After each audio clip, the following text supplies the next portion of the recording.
നമസ്കാരം, സ്വാഗതം എല്ലാവർക്കും ഒരിക്കൽ കൂടി പുതിയൊരു ബിഗ് ഫൈറ്റ് വേദിയിലേക്ക്. നമ്മൾ കണ്ണൂരും കോഴിക്കോടും കടന്ന് തൃശ്ശൂർ കോർപ്പറേഷനിലേക്ക് എത്തിയിരിക്കുകയാണ്.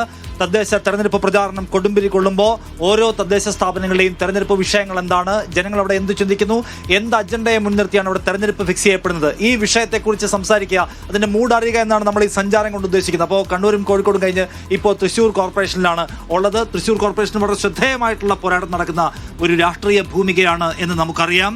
കഴിഞ്ഞ തവണത്തെ ഇവിടുത്തെ സീറ്റ് നില എന്താണെന്നും അതെങ്ങനെയാണ് ആടി ഉലഞ്ഞോ വീഴാതെയോ പോകുന്ന ഒരു നഗരസഭയെ സൃഷ്ടിച്ചത്, കോർപ്പറേഷനെ കൊണ്ടുപോയത് എന്നറിയാം. അതിൽ തന്നെ ഉണ്ടായിട്ടുള്ള രാഷ്ട്രീയ വിവാദങ്ങൾ, പിന്നീട് വന്നു ചേർന്ന BJP നേതാവായ സുരേഷ് ഗോപിയുടെ വലിയ തെരഞ്ഞെടുപ്പ് വിജയം, അതിനുശേഷം ഉണ്ടാക്കിയിട്ടുള്ള രാഷ്ട്രീയ ഭൂകമ്പങ്ങൾ, ഇവയെല്ലാം കൊണ്ടും തന്നെ സവിശേഷമായ ശ്രദ്ധയാകർഷിക്കുന്ന ഒരു സ്ഥലം കൂടിയായിട്ട് തൃശ്ശൂരിനെ അടയാളപ്പെടുത്തേണ്ടതുണ്ട്. അപ്പോൾ ഇവിടെ ഇത്തവണ ഒരു ആരോഗ്യമുള്ള ഭൂരിപക്ഷത്തോടുകൂടി ആരാണ് അധികാര കസേര ഉറപ്പിക്കാൻ പോകുന്നത് എന്ന മൗലികമായ ചോദ്യം ഇവിടെ ഉണ്ട്. കഴിഞ്ഞ തവണത്തതിനേക്കാളും മെച്ചപ്പെട്ട നമ്പറുമായി കറുത്ത കുതിരയാവാൻ, എന്ന് വെച്ചാൽ ഫലം എന്തായാലും ഭരിക്കുന്നത് ആരെയെന്ന് തീരുമാനിക്കാൻ കഴിയും വിധം BJP അവരുടെ വളർച്ച വലുതാക്കുമോ, സുരേഷ് ഗോപിയുടെ കേന്ദ്രസ്ഥാനം എന്ന നിലയ്ക്ക് അതിൻ്റെ ഒരു പ്രഭാവത്തിന്റെ അനുരണനം ഉണ്ടാകുമോ ഈ തെരഞ്ഞെടുപ്പിലും, അതോ സുരേഷ് ഗോപിയുടെ പെർഫോമൻസ് മറിച്ചാണോ പ്രതിഫലിക്കുക എന്നീ ചോദ്യങ്ങൾ ഇവിടെയുണ്ട്. മേയറുമായി ബന്ധപ്പെട്ട വിവാദങ്ങൾ ഏതൊക്കെ നിലയ്ക്കാണ് LDFനെ അലോസരപ്പെടുന്നത്, അവരെവിടെയൊക്കെയാണ് മറുപടി പറയാൻ പ്രയാസപ്പെടുത്തുന്നുള്ള ചോദ്യം അവിടെയുണ്ട്. ആഭ്യന്തര സംഘർഷങ്ങളാൽ കലുഷിതമായിട്ടുള്ള UDFനും ഈ തെരഞ്ഞെടുപ്പിൽ ആത്മവിശ്വാസക്കുറവിന്റെ എലമെന്റ്സ് ഉണ്ടോ, ഈ വിഷയങ്ങളാണ് നമ്മൾ സംസാരിക്കുന്നത്. ഇവിടെ ഒരു കൂട്ടം വോട്ടർമാർ നമ്മോടൊപ്പമുണ്ട്. ഒപ്പം ഈ ഗസ്റ്റ് പാനലിനോടൊപ്പം ഉള്ളത് ശ്രീ റോസൽ രാജ, DYFയുടെ പ്രതിനിധി, ശ്രീ രാജേന്ദ്ര രംഗത്ത് കോൺഗ്രസ് നേതാവ്, ഒപ്പം മുതിർന്ന മാധ്യമപ്രവർത്തകനായ ശ്രീ ജോർജ് പൊടിപാറ കൂടി എന്നോടൊപ്പം ചേരുന്നു. BJP ഈ ചർച്ചയുമായി സഹകരിക്കാൻ കഴിയില്ല എന്നാണ് ഔദ്യോഗികമായി തന്നെ അറിയിച്ചിട്ടുള്ളത്. അതുകൊണ്ട് അവരുടെ പ്രതിനിധികളെ ഇതിൽ ഉൾപ്പെടുത്താൻ കഴിഞ്ഞിട്ടില്ല എന്ന കാര്യം കൂടി ഞാൻ ആദ്യം അറിയിക്കട്ടെ. ആദ്യം റോസൽ, ഇതിനകത്ത് നിങ്ങൾ ഭരിക്കുന്ന കോർപ്പറേഷനാണ് ഇത് എന്നത് സാങ്കേതികമായി പറയാമെങ്കിലും ഇടതുപക്ഷത്തിന്റെ നയങ്ങളും മൂല്യങ്ങളും ഭരണ കാഴ്ചപ്പാടുകളും മുന്നിൽ വെച്ച് നടക്കുന്ന ഒരാളാണ് ഇതിന് നേതൃത്വം കൊടുക്കുന്നതെന്ന് വിചാരിക്കാൻ ഒരു നിവൃത്തിയുമില്ലല്ലോ. അപ്പൊ എങ്ങനെയാണ് നിങ്ങളെ ജനങ്ങൾ നോക്കിക്കാണ്ടതെന്നുള്ള മൗലികമായ ചോദ്യം അവിടെ ഇല്ലേ? അങ്ങനെയല്ല, നമ്മുടെ കോർപ്പറേഷന്റെ ഭരണം ശ്രദ്ധിച്ചു കഴിഞ്ഞാൽ നമുക്ക് മനസ്സിലാക്കാൻ വേണ്ടി പറ്റും. ഇടതുപക്ഷം തീരുമാനിക്കുന്ന കാര്യങ്ങളാണ് തൃശ്ശൂർ കോർപ്പറേഷനിൽ നടപ്പിലാക്കാൻ വേണ്ടി കഴിഞ്ഞിട്ടുള്ളത്. ഒരുപാട് വികസന പ്രവർത്തനങ്ങൾ ഒരു കാലത്തും തൃശ്ശൂർ നഗരത്തിൽ നടക്കാത്ത തരത്തിലുള്ള വികസന പ്രവർത്തനങ്ങൾ നമുക്ക് ചൂണ്ടിക്കാണിക്കാൻ വേണ്ടി പറ്റും. തൃശ്ശൂർ നഗരം യുനെസ്കോന്റെ ലേണിംഗ് സിറ്റിയുടെ പട്ടികയിൽപ്പെട്ട ഒരു നഗരമാണ്. മാലിന്യ സംസ്കരണത്തിന് ഈ രാജ്യത്ത് തന്നെ മികച്ച മാതൃകയുള്ള ഒരു നാടും കൂടിയാണ്. കൂടാതെ മാലിന്യ ജലത്തിൻ്റെ ശുചീകരണം ഈ നാട്ടിൽ നടക്കുന്നുണ്ട്. അതുപോലെ സ്ട്രീറ്റ് ലൈറ്റുകൾ സമ്പൂർണമായി ലൈറ്റുള്ള പ്രദേശങ്ങളായി, സ്ട്രീറ്റ് ലൈറ്റുകളുള്ള കേന്ദ്രമായി ഈ നഗരത്തിൽ മാറുന്നു. ഇവിടെ ഒത്തുകൂടിയിട്ടുള്ള EMS സ്ക്വയർ, വഞ്ചിക്കുളം ടൂറിസം പദ്ധതി, നെഹ്റു പാർക്ക് മനോഹരമായി മാറ്റിക്കൊണ്ടിരിക്കുന്നു. വിശപ്പ് രഹിത നഗരം എന്നൊരു പദ്ധതി. ഈ നഗരത്തിൽ പട്ടിണി അനുഭവിക്കുന്ന മനുഷ്യനൊന്നും ഉച്ചനേരത്ത് ഭക്ഷണം കഴിക്കാൻ വേണ്ടി പറ്റാത്ത ഒരാളുകൾ പോലും ഈ തൃശ്ശൂർ നഗരത്തിൽ ഉണ്ടാവില്ല. അതുപോലെ തന്നെ തൃശ്ശൂർ ജനറൽ ആശുപത്രിയിലുള്ള സൗകര്യങ്ങളും മികച്ച സൗകര്യങ്ങളാണ്. അത്യാധുനിക സൗകര്യങ്ങളുള്ള സംവിധാനങ്ങൾ, ലാബുകൾ, അതിൻ്റെ എല്ലാ സൗകര്യങ്ങളും ഏതാണ്ട് 231 ജീവനക്കാർ അവിടെ പ്രവർത്തിക്കുന്നുണ്ട്. 4000-ഓളം വരുന്ന ഹൃദയ ശസ്ത്രക്രിയകൾ ഈ അടുത്ത കാലത്തായി നമുക്ക് ഈ പറഞ്ഞ കാലയളവിനകത്ത് ചെയ്യാൻ വേണ്ടി പറ്റിയിട്ടുണ്ട്. അതുപോലെ ഏറ്റവും പ്രധാനപ്പെട്ടത് തൃശ്ശൂർ നഗരം ഏറ്റവും കൂടുതൽ അനുഭവിച്ചുകൊണ്ടിരുന്നത് കുടിവെള്ള പ്രശ്നം. ഇപ്പോൾ ഒരു ടാങ്കർ വണ്ടിയിൽ പോലും ഒരു സ്ഥലത്ത് പോലും കുടിവെള്ളം എത്തിക്കേണ്ട ഒരു ഗതികേട് തൃശ്ശൂർ കോർപ്പറേഷനില്ല. എല്ലായിടത്തും കുടിവെള്ളം എത്തിക്കാൻ വേണ്ടി കഴിയുന്ന തരത്തിലേക്കുള്ള സംവിധാനങ്ങൾ ഒരുക്കിയിട്ടുണ്ട്. അനിമൽ ക്രിമിറ്റോറിയം ഇവിടെയുണ്ട്. കക്കൂസ് മാലിന്യങ്ങൾ സംസ്കരിക്കാൻ വേണ്ടിയുള്ള പ്ലാന്റുകളുണ്ട്. വെള്ളം ശുദ്ധീകരണം സാധാരണ രീതിയിലുള്ള ശുദ്ധീകരണം മാത്രമല്ല, കുടിവെള്ളമാക്കി കൊടുക്കാൻ വേണ്ടി പറ്റുന്ന, പൈപ്പിൽ വരുന്ന വെള്ളം കുടിക്കാൻ വേണ്ടി പറ്റുന്ന സംവിധാനം ഇവിടെയുണ്ട്. അത് കുറച്ചും കൂടി മെച്ചപ്പെട്ട രീതിയിലേക്ക് മാറ്റാൻ വേണ്ടി ശ്രമിക്കുന്നുണ്ട്. എല്ലാത്തിനും ഉപരിയായി ലാലൂർ എന്ന് പറയുന്ന ഒരു പ്രദേശമുണ്ട്. ഞങ്ങൾ ഈ തെരഞ്ഞെടുപ്പിനകത്ത് ഏറ്റവും പ്രധാനമായി മുന്നോട്ട് വയ്ക്കുന്ന സംവിധാനം, IM വിജയന്റെ പേരിൽ അവിടെ ഇപ്പോൾ ഒരു സ്പോർട്സ് കോംപ്ലക്സ് നിർമ്മിച്ചു. അതിൽ ഫുട്ബോൾ ഗ്രൗണ്ട് ഉണ്ട്, ഇൻഡോർ സ്റ്റേഡിയം ഉണ്ട്, ബാസ്കറ്റ് ബോൾ കോർട്ടുണ്ട്, ടെന്നീസ് കളിക്കാൻ വേണ്ടിയുള്ള സംവിധാനമുണ്ട്, അങ്ങനെ സ്വിമ്മിംഗ് പൂൾ ഉണ്ട്. അതുപോലെ തന്നെ അത്യാധുനിക മറ്റു സൗകര്യങ്ങളെല്ലാം നമ്മൾ അവിടെ ഒരുക്കിയിട്ടുണ്ട്. അങ്ങനെ അവിടെ മാലിന്യത്തിൻ്റെ ഒരു കേന്ദ്രമായിരുന്ന ലാലൂരിനെ മാറ്റി ഇന്നൊരു സ്പോർട്സ് നഗര കേന്ദ്രമായി മാറ്റിയെടുക്കാൻ വേണ്ടി നമുക്ക് കഴിഞ്ഞിട്ടുണ്ട്. തൃശ്ശൂരിൻ്റെ മറ്റൊരു പ്രശ്നം, എല്ലാവർക്കും ഒത്തുകൂടാൻ വേണ്ടി പറ്റുന്ന ഒരു നല്ലൊരു ഹോള് ഉണ്ടാവാത്തൊരു സ്ഥിതി ഉണ്ടായിരുന്നു. ഒരു കമ്മ്യൂണിറ്റി ഹോള് പോലെയുള്ള സംവിധാനങ്ങൾ, ടാഗോർ സെന്റിനറി ഹോൾ നിങ്ങൾ നോക്കൂ, ആയിരക്കണക്കിന് വരുന്ന ആളുകൾക്ക് ഒത്തുചേരാൻ വേണ്ടി പറ്റുന്ന ഒരു സംവിധാനം അവിടെയുണ്ട്. നേരത്തെ പറഞ്ഞു ജില്ലാശുപത്രിയിൽ ഒരു പ്രത്യേകത എന്ന് പറഞ്ഞു കഴിഞ്ഞാൽ തൃശ്ശൂർ ജില്ലയിൽ ഏറ്റവും നല്ല ആരോഗ്യ പരിപാലന രംഗമുള്ള ഒരു ആശുപത്രിയാണ്. പ്രസവത്തിന് തൃശ്ശൂർ ജില്ലയിൽ ഏറ്റവും കൂടുതൽ ആളുകൾ എത്തിച്ചേരുന്നൊരു സ്ഥലം. അവിടെ ഞാൻ നേരത്തെ പറഞ്ഞതുപോലെ മാലിന്യജലം സംസ്കരിക്കാൻ വേണ്ടി ഒരു പ്ലാന്റ് നമ്മൾ അവിടെ നിർമ്മിച്ചിട്ടുണ്ട്. അതുപോലെ ഈ കുടിവെള്ള പദ്ധതിക്ക് വേണ്ടി ഒരുപാട് ടാങ്കുകൾ, ലക്ഷക്കണക്കിന് ലിറ്റർ വരുന്ന ടാങ്കുകൾ ഉൾക്കൊള്ളിച്ചുകൊണ്ടുള്ള സംവിധാനം. അതുപോലെ അതിന്റെ വിശദാംശങ്ങളിലേക്ക് എന്റെ ചോദ്യം ഇതാണ്. അപ്പൊ നിങ്ങളുടെ വികസന പ്രവർത്തനങ്ങൾ കൊണ്ടുവരുന്നു, മനുഷ്യരുടെ ജീവിത പ്രശ്നങ്ങളെ ടച്ച് ചെയ്യുന്നു എന്നൊക്കെ പറയുമ്പോഴും ഇടതുപക്ഷത്തിന് ആളുകൾ വോട്ട് ചെയ്യുന്നത് ഇടതുപക്ഷം കൊണ്ടുവരുന്ന കെട്ടിടങ്ങളും അല്ലെങ്കിൽ ഈ പാർക്കുകളും മാത്രം കണ്ടിട്ടല്ല. ഇടതുപക്ഷം മുന്നോട്ട് വെക്കുന്ന വളരെ വ്യക്തതയുള്ള ഒരു നയവും കൂടി കണ്ടിട്ടാണ്. ആ നയത്തെ റെപ്രസെന്റ് ചെയ്യാൻ കഴിയുന്ന ഒരു മേയറെയാണോ നിങ്ങൾ കൊണ്ടു നടക്കുന്ന ഒരു ചോദ്യം ഒന്ന്. രണ്ടാമത്തേത്, തൃശ്ശൂർ BJP പ്രതീക്ഷ വെക്കുന്ന കോർപ്പറേഷനാണ്. സുരേഷ് ഗോപി ഇറങ്ങി നടന്ന് പണിയെടുക്കുന്ന സ്ഥലമാണ്. അവിടെ BJP ആളുകളോട് പോയി വോട്ട് ചോദിക്കുന്നു, സുരേഷ് ഗോപി ചോദിക്കുന്നു. അപ്പൊ നിങ്ങളുടെ മേയർ പറഞ്ഞു സുരേഷ് ഗോപി കൊള്ളാമെന്ന്. അപ്പൊ ജനത്തിന് കൃത്യതയുള്ള രാഷ്ട്രീയം മുന്നോട്ട് കൊടുക്കാൻ നിങ്ങൾക്ക് സത്യത്തിൽ കഴിയുന്നുണ്ടോ? നിങ്ങൾ ശരിയാണ്, കെട്ടിടങ്ങൾ ഉണ്ടാക്കുന്നുണ്ട്, പാർക്കുകൾ ഉണ്ടാക്കുന്നുണ്ട്, നിങ്ങൾ ഈ പറഞ്ഞ ശുദ്ധജല മലിനീകരണം നിർമ്മാണ പ്രക്രിയയുടെ സംഗതി ഉണ്ടാക്കുന്നുണ്ട്. പക്ഷേ ഇടതുപക്ഷത്തിന്റെ പൊളിറ്റിക്കൽ പൊസിഷൻ എവിടെയാണെന്നുള്ള ക്വസ്റ്റൻ അവിടെ ഇല്ലേ? അങ്ങനെ യാതൊരു സംശയവും വേണ്ട. ഇപ്പൊ സുരേഷ് ഗോപിനെ സംബന്ധിച്ച് പറഞ്ഞു, കഴിഞ്ഞ ലോക്സഭാ തെരഞ്ഞെടുപ്പിനകത്ത് തൃശ്ശൂർക്കാർക്ക് ഒരു തെറ്റുപറ്റി എന്നതൊരു വസ്തുതയാണ്. ആ തെറ്റ് ഈ കോർപ്പറേഷൻ തെരഞ്ഞെടുപ്പിനകത്ത് ഞങ്ങൾ തൃശ്ശൂർക്കാർ മാറ്റും എന്ന കാര്യത്തിനകത്ത് യാതൊരു സംശയം വേണ്ട. ഇവിടെ BJPക്ക് യാതൊരു പ്രതീക്ഷ വയ്ക്കാൻ വേണ്ടി പറ്റുന്ന സംവിധാനമില്ല. സത്യം പറഞ്ഞാൽ തൃശ്ശൂർക്കാർക്ക് നാണം കെട്ട് നിൽക്കേണ്ട ഒരു സ്ഥിതിയാണ് സുരേഷ് ഗോപി എന്ന് പറയുന്ന ഒരു MP-യെ ജയിപ്പിച്ചു വിട്ടതിന്റെ ഭാഗമായി. മേയറെ സംബന്ധിച്ച് ഒരു അഭിപ്രായ വ്യത്യാസം വേണ്ട. മേയർ ഞങ്ങളുടെ പരിപാടികളിൽ സജീവമായി പങ്കെടുക്കുന്നുണ്ട്. ഇത്ര വികസനം മേയറിന്റെ നേതൃത്വത്തിൽ ഇവിടെ സംഘടിപ്പിച്ചത് ഇടതുപക്ഷത്തിന്റെ ഭാഗമായി നിന്നതിന്റെ ഭാഗമായിട്ടാണ് എന്ന് മേയർ തന്നെ പറയുന്നുണ്ട്. ഞങ്ങളുടെ എല്ലാ പരിപാടികളിലും യാതൊരു സംശയ വ്യത്യാസവും ഇല്ലാതെ പങ്കെടുക്കുന്നുണ്ട്. ഇതൊക്കെ അസ്വസ്ഥത സൃഷ്ടിക്കാൻ വേണ്ടി ഓരോ അപവാദം പ്രചരിപ്പിക്കുന്ന തരത്തിലേക്ക് CPIക്ക് അങ്ങനെ അഭിപ്രായമൊന്നുമില്ല. അങ്ങനെ ഒരു അഭിപ്രായം CPIക്ക് ഇല്ല. ഈ മാധ്യമം BS സുനിൽകുമാറിനെ സംബന്ധിച്ച്, കോർപ്പറേഷന്റെ ഭരണം സംബന്ധിച്ച് അങ്ങനെ ഒരു അഭിപ്രായം പ്രകടിപ്പിച്ചിട്ടില്ല. അതിൽ യാതൊരു സംശയവും വേണ്ട. ഇവിടെ ജനങ്ങൾക്ക് മുന്നിലുള്ള വസ്തുതയാണ്. അദ്ദേഹം തെരഞ്ഞെടുപ്പ് കമ്മിറ്റി ഓഫീസിന്റെ ഉദ്ഘാടനത്തിന് വരുന്നു, എന്നിട്ട് പറയുന്നത് എന്താ, ഇടതുപക്ഷം തുടർച്ച ഇവിടെ ഉണ്ടാവും, അതിനുള്ള വികസന പ്രവർത്തനങ്ങൾ ഇടതുപക്ഷത്തിന്റെ നേതൃത്വത്തിൽ ഇവിടെ ചെയ്തിട്ടുണ്ട് എന്ന കാര്യത്തിൽ പറയുന്നുണ്ട്. അതുപോലെ തന്നെ BJPയുടെ പ്രത്യേകിച്ച് BJPയോട് ഒന്നും ചെയ്തിട്ടില്ല. തൃശ്ശൂർ ഈ ടൗൺ കേന്ദ്രീകരിച്ച് ഒന്നും ചെയ്യാൻ വേണ്ടി പറ്റില്ല. പദ്ധതികളൊക്കെ പ്രഖ്യാപിക്കുന്നുണ്ട്. ഒരു നയാ പൈസയുടെ ഉപയോഗം, ഗുണം ഈ നാട്ടിലെ മനുഷ്യർക്ക് കിട്ടിയെന്ന് അവകാശപ്പെടാൻ വേണ്ടി ഒരാൾക്കും പറ്റില്ല. BJPക്ക് തെളിവുകൾ വെച്ചുകൊണ്ട് വോട്ട് വയ്ക്കാൻ പറ്റില്ല. ശ്രീ രാജേന്ദ്രൻ, നിങ്ങളുടെ ആഭ്യന്തര പ്രശ്നമൊക്കെ കഴിഞ്ഞോ തെരഞ്ഞെടുപ്പ് രംഗത്തേക്ക് ഇറങ്ങാൻ? കോൺഗ്രസ് പാർട്ടിക്കുള്ളിൽ ഒരു ആഭ്യന്തര പ്രശ്നങ്ങളുമില്ല. പാർട്ടിയുടെ തീരുമാനം ജില്ലാ കോൺഗ്രസ് നേതൃത്വവും KPCC നേതൃത്വവും ആലോചിച്ച് സ്ഥാനാർത്ഥി പ്രഖ്യാപനവും പ്രചരണവും ആരംഭിച്ചു. എല്ലാ തെരഞ്ഞെടുപ്പുകളിലും കോൺഗ്രസിന് സ്വാധീനമുള്ള കോർപ്പറേഷൻ സീറ്റുകളിൽ പലരും ആഗ്രഹം പ്രകടിപ്പിക്കാറുണ്ട്. പലരും പാർട്ടി തീരുമാനത്തിന് വിരുദ്ധമായ നടപടികളുമായി പോകാറുണ്ട്. അത് പാർട്ടി സംവിധാനത്തിൻ്റെ ഭാഗമായി പരിഹരിച്ചു വരുന്നു. അവർക്കെതിരെ അവരെ സംസാരിക്കും, അതിനുശേഷം അവർക്കെതിരെ നടപടി സ്വീകരിക്കും. പാർട്ടി വളരെ ശുഭാപ്തി വിശ്വാസത്തോടു കൂടിയാണ് ഈ കോർപ്പറേഷൻ തെരഞ്ഞെടുപ്പിനെ നേരിടുന്നത്. ഈ കോർപ്പറേഷൻ ഭരണം UDFന്റെ നേതൃത്വത്തിലുള്ള ഭരണ സംവിധാനത്തിന് തൃശ്ശൂരിലെ ജനങ്ങൾ വോട്ട് ചെയ്യുമെന്ന കാര്യത്തിൽ തർക്കവുമില്ല. ഇവിടെ ഒരുപാട് വിഷയങ്ങൾ ഇവിടെ നിരത്തി. ഇപ്പോൾ താങ്കൾ തന്നെ സൂചിപ്പിച്ച വിഷയമുണ്ടല്ലോ, കോർപ്പറേഷൻ മേയർ പല ഘട്ടങ്ങളിലായി മേയറെ മാറ്റണമെന്ന് ഘടകകക്ഷിയായ CPIയുടെ പ്രതിനിധികൾ മത്സരിച്ചിരുന്ന VS സുനിൽകുമാർ ഉൾപ്പെടെയുള്ള MLA ഉൾപ്പെടെയുള്ള അവരുടെ പാർട്ടി നേതൃത്വം തന്നെ വളരെ വ്യക്തമായി പലപ്പോഴും പരസ്യമായി ആവശ്യപ്പെട്ടിട്ടുണ്ട്. അത് നമ്മളൊക്കെ സോഷ്യൽ മീഡിയയിലും ചാനലിലും മീഡിയയിലും ഒക്കെ കണ്ടതാണ്. അപ്പോൾ അതിൻ്റെ വളരെ വ്യക്തത LDFൽ വലിയ രാഷ്ട്രീയ CPMഉം CPIയും തമ്മിൽ വലിയ ഏറ്റുമുട്ടലുകൾ നടന്നുകൊണ്ടിരിക്കുക.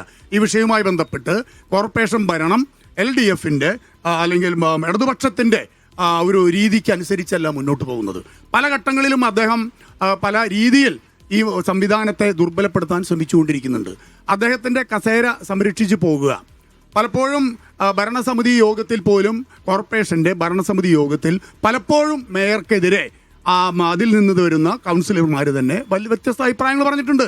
ഡെപ്യൂട്ടി മേയറുമായി മേയർ പരസ്യ സംവാദത്തിൽ ഏർപ്പെട്ടു. 2 ഉദ്ഘാടനങ്ങൾ പല സ്ഥലത്തും നടന്നു. മേയർ ഉദ്ഘാടനം ചെയ്യുന്നതിന് മുമ്പ് ഡെപ്യൂട്ടി മേയർ ഉദ്ഘാടനം നടത്തി. അപ്പോൾ വളരെ വ്യക്തമായ ആഭ്യന്തര തർക്കങ്ങൾ നടന്നുകൊണ്ടിരിക്കുകയാണ്. അതൊക്കെ അവരുടെ ആഭ്യന്തര പ്രശ്നമല്ലേ? പുറത്തിപ്പോൾ ആവശ്യമുള്ള സംഗതികളുണ്ടോ നോക്കിയാൽ പോരെ നാട്ടുകാർക്ക്? അല്ല, അതുകൊണ്ട് തന്നെ കോർപ്പറേഷൻ ഭരണം പല സമയത്തും ഇവിടെ പറഞ്ഞ രീതിയിലുള്ള പ്രവർത്തനങ്ങൾ നടത്താൻ കഴിയുന്നില്ല. 2 ചെറുപ്പക്കാരാണ് ഇവിടെ ഭരണസ്തംഭനമുണ്ട്. 2 ചെറുപ്പക്കാരാണ് നമ്മുടെ തൃശ്ശൂർ റൗണ്ടിൽ 2 തവണകളിലായി റോഡിൽ കുഴിയിൽ വീണ് മരണപ്പെട്ടത്, ബസ് കയറിയിട്ട്. കുഴിയിലൊന്നും വീണിട്ട് തെറ്റിദ്ധരിപ്പിക്കില്ല. കുഴിയിൽ വെറുതെ നോണ പറയുന്നത്. കുഴിയിൽ ഒറ്റ കുഴിയിൽ വീണില്ലേ നോണ പറയുന്നതുകൊണ്ടാണ് ഞാൻ ഇടപെട്ടത്. ഒരു കുഴിയിലും വീണ് തൃശ്ശൂർ നഗരത്തിൽ ഒരാൾ മരിച്ചിട്ടില്ല, അപകടങ്ങൾ പറ്റിയിട്ടുണ്ട്. കുഴിയിൽ വീണ് മരിച്ചിട്ടില്ല. നിങ്ങൾ വെറുതെ ഓളിടല്ലേ? ഏത് കുഴിയില് തൃശ്ശൂർ നഗരത്തിൽ എനിക്ക് നമ്മുടെ പ്രിയപ്പെട്ട സഹപ്രവർത്തകൻ പറഞ്ഞ ചില കാര്യങ്ങളെ സംബന്ധിച്ച് വിയോജിപ്പുണ്ടാവും. പക്ഷെ നമ്മള് ഇതിന് അദ്ദേഹത്തിന് സമയം അനുവദിക്കുമല്ലോ. അപ്പൊ ഞാൻ പറഞ്ഞു വരുന്നത്, നമ്മൾ കഴിഞ്ഞ ആ സമയത്തുണ്ടായിരുന്ന പത്രങ്ങളിൽ നോക്കി അറിയാം, അശാസ്ത്രീയമായ റോഡ് നിർമ്മാണം, ബിനി ടൂറിസ്റ്റ് ഹോമിന്റെ നിർമ്മാണ പ്രവർത്തനങ്ങളുമായി ബന്ധപ്പെട്ട വലിയ രീതിയിലുള്ള അഴിമതി ഇന്ന് കോടതിയിൽ കേസ് നടന്നുകൊണ്ടിരിക്കുകയാണ്. അതുപോലെ അതല്ല ഇങ്ങനെ തെറ്റിദ്ധരിപ്പിക്കൽ. കേസ് നടന്നിട്ട് എന്തുണ്ടായി? കേസ് നടന്ന 6 ലക്ഷം രൂപ BJPയുടെ 6 കൗൺസിലർമാരോട് നഷ്ടപരിഹാരം കൊടുക്കാൻ വേണ്ടി പറഞ്ഞു. വാദിച്ച വക്കീലിനോട് കൊടുക്കാൻ വേണ്ടി പറഞ്ഞു. കേസ് തുടർന്നുകൊണ്ടിരിക്കും. ഞാൻ പറഞ്ഞിട്ട് പറയാം. അങ്ങനെയാണെങ്കിൽ നമ്മൾ ഡിബേറ്റിന്റെ കാര്യമല്ലല്ലോ. മറുപടി പറഞ്ഞോ. അതുപോലെ തന്നെ ഈ സമയബന്ധിതമായി പൂർത്തീകരിക്കേണ്ടപ്പോൾ പറഞ്ഞല്ലോ, അർണാട്ടുകര ഹാളിന്റെ സെന്ററിന്റെ ഉദ്ഘാടനം ഉൾപ്പെടെ നമ്മളൊരു പദ്ധതി പൂർത്തീകരിക്കണമെങ്കിൽ 2 വർഷമോ 3 വർഷമോ കാലാവധി വെക്കും. ഇവിടെ 4-5 വർഷം കഴിഞ്ഞിട്ടും കോർപ്പറേഷൻ ഭരണ സംവിധാനത്തിന് ഇത് പൂർത്തീകരിക്കാൻ കഴിയുന്നില്ല. ജനങ്ങൾക്ക് അത് കമ്മീഷൻ ചെയ്ത് അവർക്ക് വിവാഹം ഉൾപ്പെടെയുള്ള പരിപാടികൾ നടത്താൻ കഴിയുന്നില്ല. കോർപ്പറേഷൻ അതിലൂടെ വൻ നഷ്ടമുണ്ടാകുകയാണ്. അങ്ങനെ വീണ്ടും ആ പദ്ധതിക്ക് അനുവദിച്ച പണം തികഞ്ഞില്ല എന്ന് പറഞ്ഞ് വീണ്ടും എസ്റ്റിമേറ്റ് പുതുക്കുക. അപ്പൊ അതിലൂടെയൊക്കെ വരുന്ന നഷ്ടവും അതിലൂടെയുള്ള അഴിമതിയും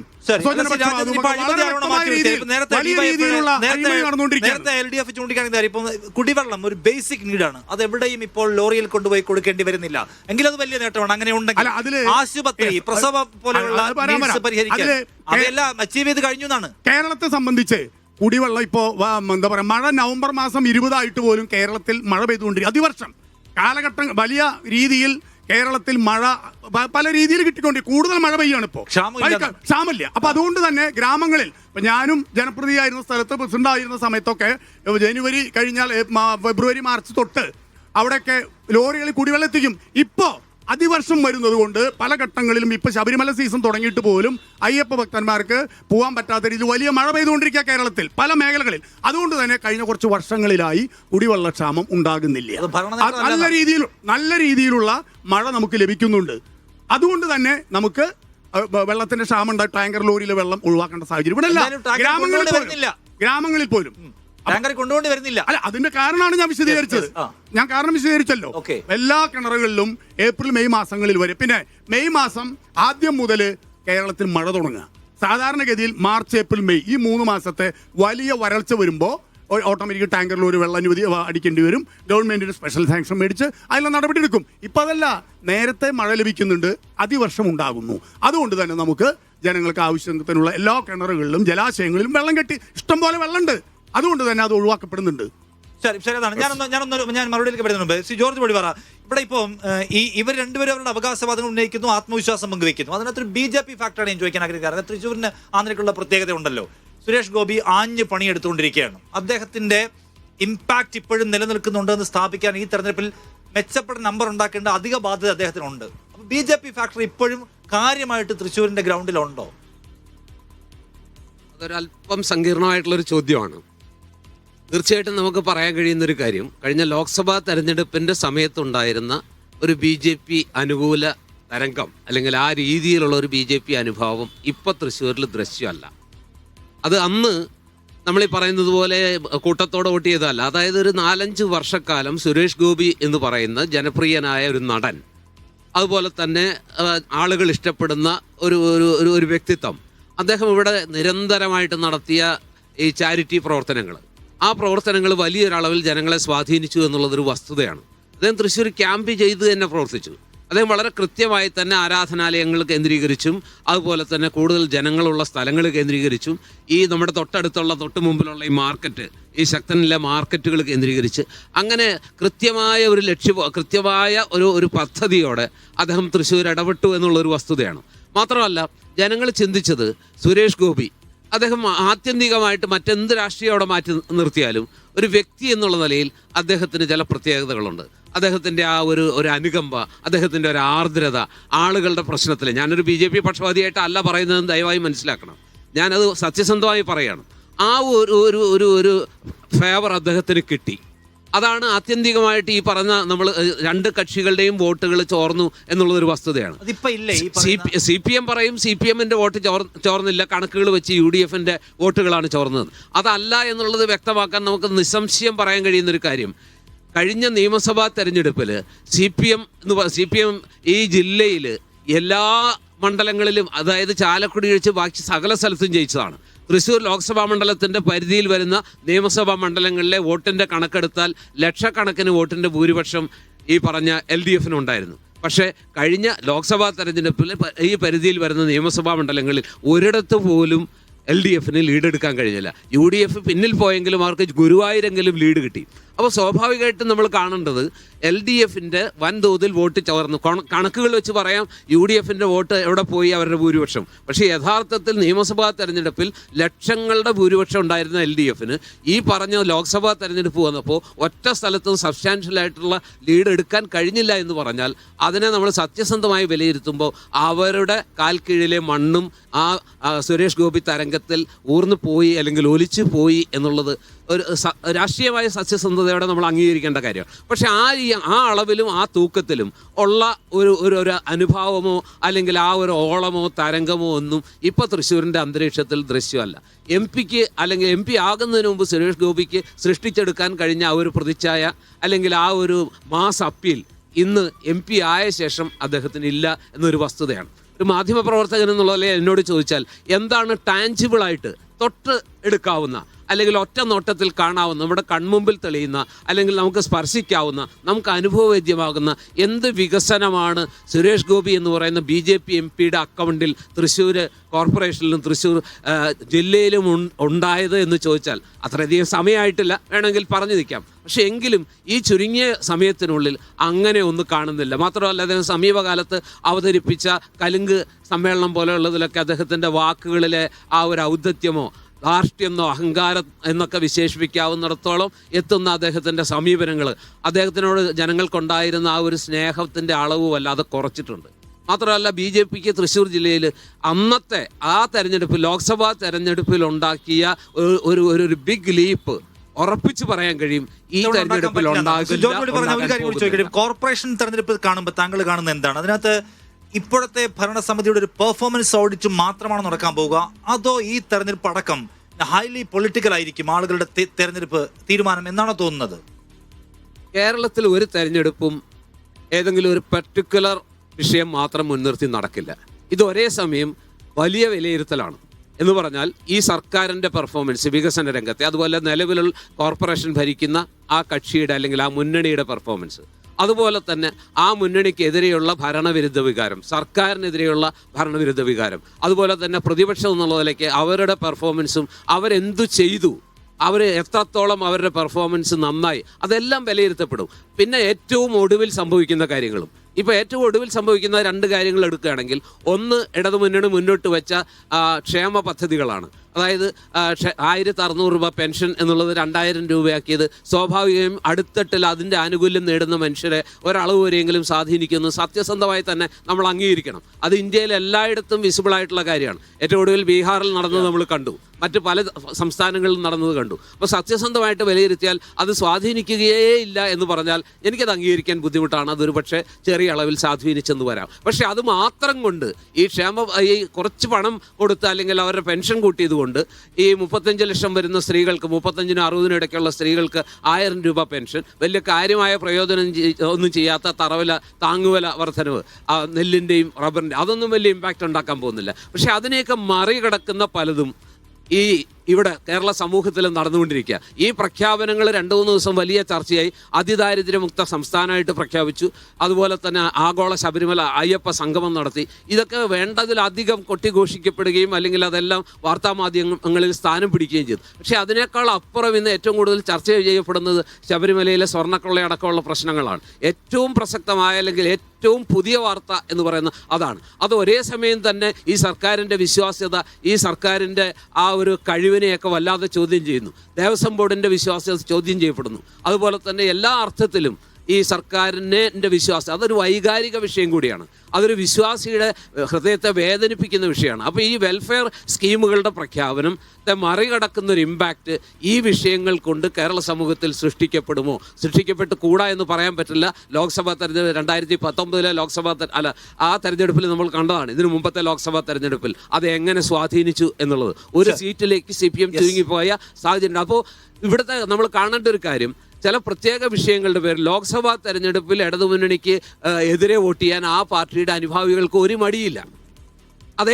അതേ ആളുകളെ തന്നെ നിയമസഭാ തെരഞ്ഞെടുപ്പിൽ അവരുടെ നിലപാട് മാറ്റി തിരിച്ചു വോട്ട് ചെയ്യുന്ന കാഴ്ചയും കാണുന്നു. മാത്രമല്ല, എല്ലാ കാലത്തും കേരളത്തിലെ തദ്ദേശ ഭരണ തെരഞ്ഞെടുപ്പുകളുടെ ഒരു ചരിത്രം പരിശോധിച്ചാൽ എന്നും LDFന് ഒരു എഡ്ജ് ഉണ്ട് എന്നുള്ളൊരു സത്യമാണ്. പക്ഷെ ഞങ്ങൾ മാധ്യമപ്രവർത്തകരും രാഷ്ട്രീയ നിരീക്ഷകരും ഒക്കെ പറയുന്നത് ഒരു 45% തദ്ദേശ ഭരണ സീറ്റുകൾ, അത് ഗ്രാമപഞ്ചായത്ത്, കോർപ്പറേഷൻ, ബ്ലോക്ക് പഞ്ചായത്ത് അല്ലെങ്കിൽ നഗരസഭ എന്തുവാകട്ടെ, മൊത്തം സീറ്റുകളിൽ ഒരു 45% അപ്പുറത്തേക്ക് ഒരു പെർഫോമൻസിൽ UDFന് സാധിച്ചാൽ അടുത്ത നിയമസഭാ തെരഞ്ഞെടുപ്പിൽ ഒരു 3-ാം ഊഴം അത്ര എളുപ്പമാകില്ല.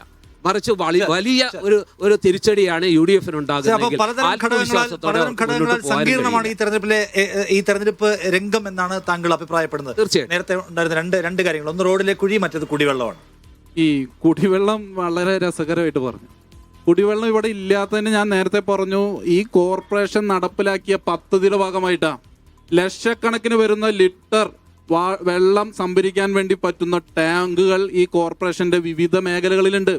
ഈ കോർപ്പറേഷനിൽ കേവലം 15 വർഷം മാത്രമേ ഇടതുപക്ഷ ജനാധിപത്യ മുന്നണി ഭരിച്ചിട്ടുള്ളൂ. ബാക്കി അതിൻ്റെ ഭൂരിഭാഗ സമയം, പഴയ മുനിസിപ്പാലിറ്റി ആയിരിക്കുമ്പോഴും പുതിയ കോർപ്പറേഷനൊക്കെ ആയിരിക്കുമ്പോഴും ഭൂരിഭാഗം സമയം ഭരണം നടത്തിയത് കോൺഗ്രസ്സാണ്. ആ സമയത്ത് കോൺഗ്രസിന് ഒരു പദ്ധതി കുടിവെള്ളവുമായി ബന്ധപ്പെട്ട് ഇവിടെ ഉയർത്തി കാണിക്കാൻ വേണ്ടി പറ്റുമോ? ഇല്ല. ഒരു പദ്ധതി കാണാൻ വേണ്ടി പറ്റില്ല. കുടിവെള്ളത്തിന്റെ കാര്യത്തിലാവണ്ട, മാലിന്യത്തിന്റെ കാര്യത്തിലായിക്കോട്ടെ, എന്തു കാര്യത്തിലും ഒരു പദ്ധതി പോലും ചൂണ്ടിക്കാണിക്കാൻ വേണ്ടി പറ്റില്ല. ഇവിടുത്തെ റോഡുകളിൽ പറഞ്ഞു, എത്ര ഈ ആളുകളെ തെറ്റിദ്ധരിപ്പിക്കാൻ വേണ്ടി ഇവർ ഭയങ്കര മിടുക്കരാണ്. എങ്ങനെയാണ് ആളുകൾ മരണപ്പെട്ടത്? വാഹന ഉണ്ടാവുന്നതൊക്കെ സ്വാഭാവികമായി നടക്കുന്ന പ്രതിഭാസം.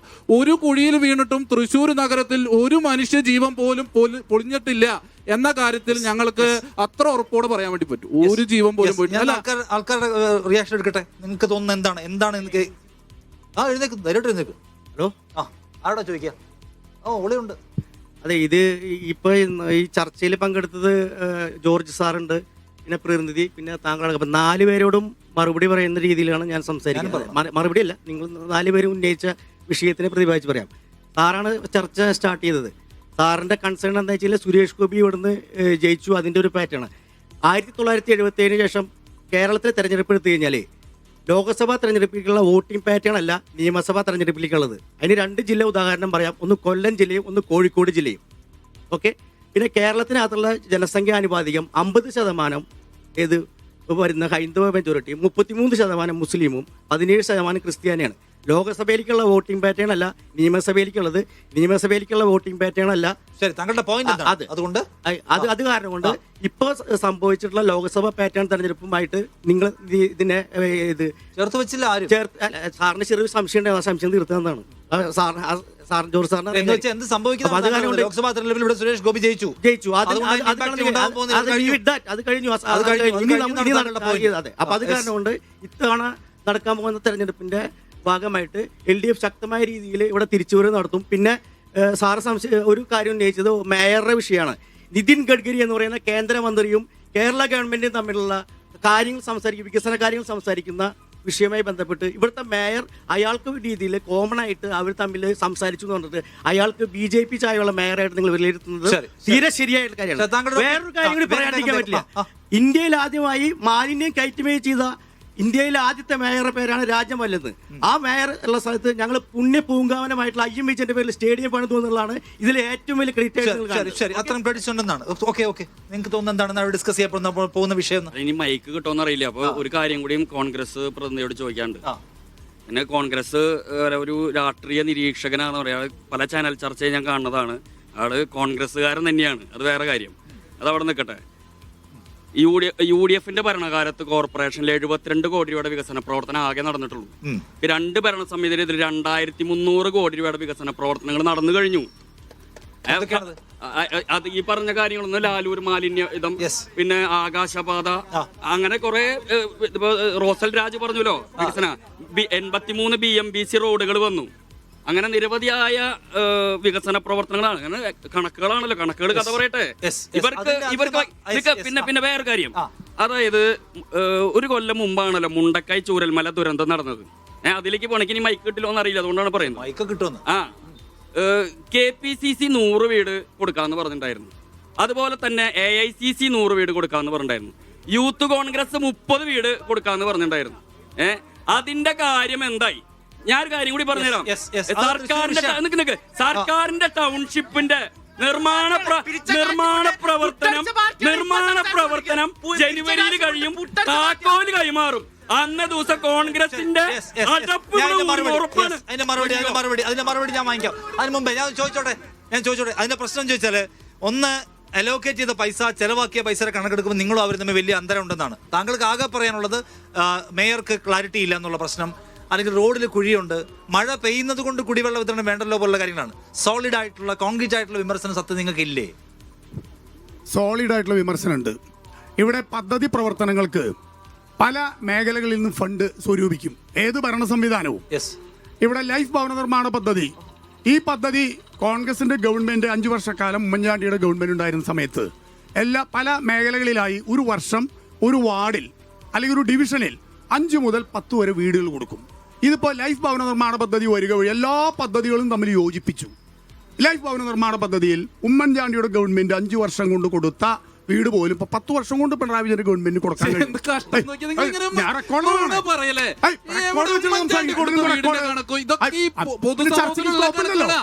ചർച്ചയ്ക്ക് സ്കോപ്പില്ല. ഇവിടെ ഞാൻ മറുപടി പറഞ്ഞുകൊണ്ടിരിക്കുമ്പോൾ അതിന്റെ ഇടയിൽ കണക്കുണ്ട്. പൊതുസമൂഹത്തിന് മുന്നിൽ എല്ലാ കാര്യങ്ങളും ആധികാരികമായി കണക്കുണ്ട്. ഉമ്മൻചാണ്ടി കൊടുത്ത വീട് രാജേന്ദ്രൻ, താങ്കൾ എന്നെ കണക്കെന്ന് പറയും. നിങ്ങൾ എത്ര കൊടുത്തു, ഇവരെത്ര കൊടുത്തു? കണക്ക് പറയാം. അപ്പൊ പ്രശ്നം തീരുമല്ലോ. അതെ, അല്ലല്ല, മൊത്തം എത്ര പേർക്ക് വീട് കൊടുത്തു നമുക്കറിയാം. കണക്ക് പറയാന്നേ, കണക്ക് പറയാലോ, കണക്ക് പറഞ്ഞുതരാം. അല്ല ഇതിന്റെ അല്ലല്ല കണ്ടുപിടിക്കുന്നത് ഞങ്ങൾ ഞങ്ങൾ ഇതുവരെ 4,34,000 വീടുകൾ ഇവര് കൊടുത്തിട്ടുള്ള 2,24,800. ഈ ഡാറ്റ എവിടുന്ന? ഈ ഡാറ്റകള് അതെ ഇതില് ഈ ഡാറ്റകളൊക്കെ തമ്മില് ഞാൻ പറയുന്ന ഡാറ്റയാണ്, അതാണ് യാഥാർത്ഥ്യം എന്നുള്ളത് അദ്ദേഹം ചോദിച്ചല്ലോ റോസില്. ഇതിനൊക്കെ വളരെ വ്യക്തമായ മറുപടികളും വ്യക്തമായ തെളിവുകളും രണ്ടിനും ഉണ്ടല്ലോ. ഞാൻ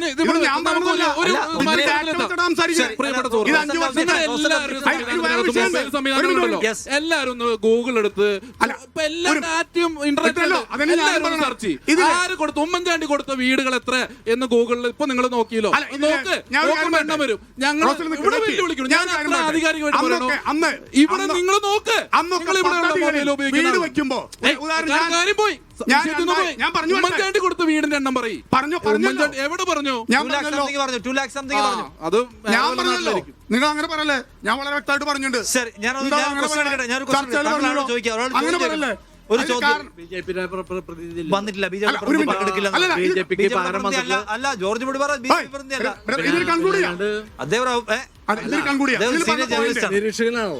നിരീക്ഷകനോട് ചോദിക്കാലോ. നിരീക്ഷകനോട് ചോദിക്കേണ്ടതാണ്. അതായത് ഇവിടെ BJP സംഘപരിവാറുകാർ ഇവിടെ A ക്ലാസ് മണ്ഡലങ്ങൾ തിരഞ്ഞെടുക്കും. ഈ മണ്ഡലങ്ങൾ തിരഞ്ഞെടുക്കാന്ന് പറഞ്ഞിട്ടുണ്ടെങ്കിൽ വോട്ട് ചേർത്താന്നുള്ളതാണ് അവരെ, പുറമെ നിന്ന് വോട്ട് ചേർത്താന്നുള്ളതാണ്.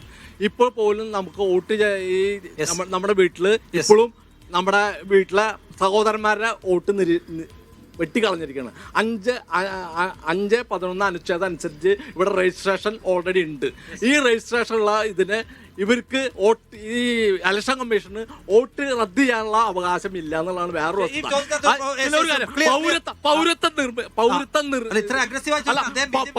അല്ല ആളാണല്ലോ അവർക്ക് വേണ്ടി പറഞ്ഞേക്കണത്.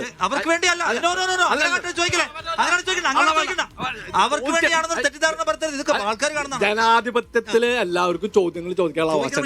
അത് ജനാധിപത്യം. അപ്പൊ എല്ലാവരോട് ചോദിക്കണം. അങ്ങനെ ചോദിക്കാൻ പാടില്ല. ഞാൻ അങ്ങനെ പരിചയപ്പെടുത്തിയിട്ടില്ല. ആവശ്യമില്ലാത്ത ഒരു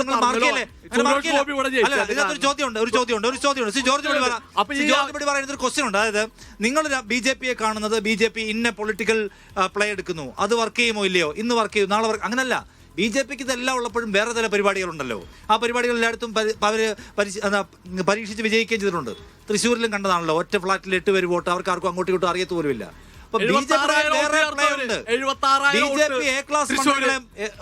BJP A ക്ലാസ് മണ്ഡലങ്ങളെ മാർക്ക് ചെയ്തിട്ട് അവിടെ ജയിക്കാൻ വേറെ പണിയെടുക്കുന്നുണ്ട്. അതിവരാരും കാണുന്നില്ല എന്നൊരു ക്വസ്റ്റൻ ഉണ്ടല്ലോ. ചോദ്യം തന്നെയാണ്.